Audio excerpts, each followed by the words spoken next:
everybody, I'm Erin, and today I'm going to be doing my nonfiction November wrap-up. I'm usually really bad at doing these because I read a number of books during the month, and by the time the end of the month comes, I have forgotten the details about the books I read earlier in the month. So this time I'm going to do it, I'm going to film it throughout the month, so you'll see me in different outfits, different hair, who knows what it's going to look like, but I'm going to talk about each book as I finish them. So first up, I've finished Upon the Head of the Goat by Aranka Siegel, and this is a book that is set in Hungary from 1939 to 1944, so during the Hitler years, and it is based on a Jewish family during that time. I wasn't sure what to expect from this book because I've read the Diary of Anne Frank, which is also a child's perspective on the war, and I thought that this differed from the Diary of Anne Frank because it's not a diary. This is an adult looking back at the war in the past. So a lot of things, memories, I mean, there's a perspective at that point where the author can look back at it and go, okay, now I understand what was happening when this event happened or when that event happened. And certain events become more notable, where with Anne Frank, there may have been events that were notable, but because she was a teenager and she didn't have that ability to look back on it, she didn't see why they were notable, she didn't understand, and so it was not something that got written down in her diary. So I found this interesting for that reason. I think that the author growing up and having the experiences she did really affected the narrative of this, but I don't think that it affected it in a bad way. I don't think that it, like, she's lying about any of this. I truly believe that these things happened, but it's interesting to get that child's perspective, and she was free for most of the war. She did not go to a concentration camp until very late in World War II. So a lot of things happened and her family knew about these things happening while they were powerless, and they made decisions that, looking back on, they probably would have done differently, as most people would have, but once it's too late in those situations, it's too late, obviously. So I loved the love and affection in this family, and the absolute concern for each other, and how even as horrible things are happening to them, they're worried about their neighbors and friends, they're worried about their grandmother, you know, they're always thinking about other people. And I thought that was just an interesting undercurrent to this entire book. So that is the first book that I read for Nonfiction November, Upon the Head of the Goat by Aranka Siegel. Aranka Siegel? And I highly recommend this. It is a short little book. The next book I read for Nonfiction November was A Stolen Life by J.C. Dugard. I don't know if you know about this story, but basically it is a true story of a girl who was kidnapped when she was 11 and basically kept by this guy and his girlfriend. It's really twisted, let's be honest. And she lived with them for 18 years. It's a really interesting look at the reality of that kind of situation. And it almost seems like at times she was suffering from Stockholm Syndrome, and she's really trying to unprogram herself and teach herself that did something very wrong, she does not have to protect him. And so it's a really interesting book. It's written by the author. Surprise! It's written by JC herself, and it goes into before she was abducted, the time that she was abducted, and then it does talk a little bit about after she got released and found and released.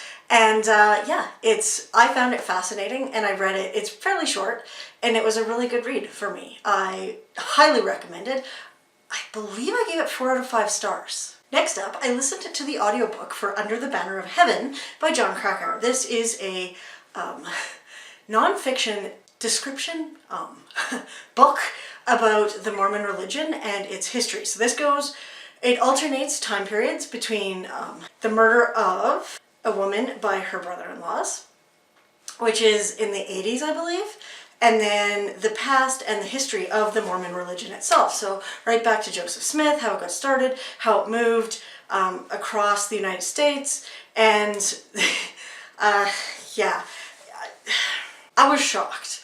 I'm kind of one of those people that I'm okay with religion as long as you don't try to convert me. And I was shocked and appalled at how Mormonism has evolved over the years, and even how, let's be honest, a lot of this is focused on the fundamentalist offshoots and radicalized groups of Mormons who aren't really members of the Church of Latter-day Saints anymore. They've gone and they have created their own religion and have, in my mind, warped the teachings of Christ and everyone. But Joseph Smith was also a very warped individual from what this book told me. So, you know, it's really hard after reading this book to feel the way I did before. And that's what a nonfiction book is supposed to do. So I absolutely gave this one, I believe I gave it 5 out of 5 stars, because it taught me, or told me a lot about the roots of the church and mainstream church today versus the fundamentalist offshoots and radicalized groups that claim to follow the same teachings. So that is a very good book. I highly recommend it for any of you that is interested in learning more. And I thought that, for me, it was interesting watching the radicalization of members of the religious group, because this applies beyond Mormonism. This applies to any kind of religious group that suddenly has, or not suddenly, but starts developing fanatics. Whether it's ISIS or a Christian, like whether it's, you know, the Muslim faith or a Christian faith, the potential is there for these people to become radicalized and do things that they probably would not have done had they not had the belief and support of what would be considered their religious elders. So yeah, it's interesting beyond just the look at historical Mormonism and current day Mormonism, to that looking at how people get radicalized. Game of Crowns, Elizabeth, Camilla, Kate, and the Throne by Christopher Anderson. I read this nonfiction book, and it was so gossipy and so awesome. I feel like there's a part of me that's like, I shouldn't admit this, because there's so many people on Goodreads that rate this low because it's so gossipy. But it talks about the 3 ladies, the queen and the 2 princesses vying to be queen. And it talks about Diana, and it talks about Charles and William and Harry and Prince Philip. It talks about everyone. And it goes through how like everything about secession, or not secession, what happens when the queen dies, and it's just such a great book. I learned a lot. I don't, as a Canadian, obviously we are represented by the Queen and the monarchy, but I don't know a lot about it, other than, not a huge fan of Charles and Camilla. Do love the monarchy, so it's my own little tabloid, gossipy soap opera. Totally loved this. I'm trying to remember what other, I listened to Killers of the Flower Moon, which is the Osage murders, and that was by David Gran. And I've got to say, that book was just horrifying to listen to. What those people went through, like this is like how Hoover changed the FBI, how natives, indigenous people were treated even up into the early 1900s. Like this was happening in the 1930s. All of these people were being killed, and how, you know, money and land rights and mineral rights and all of that caused this situation where all these these natives, indigenous people, kept getting pushed off of their land and moved as white people took more and more of the land, and the government went, yeah, no, sorry, you can go over there. No, go further.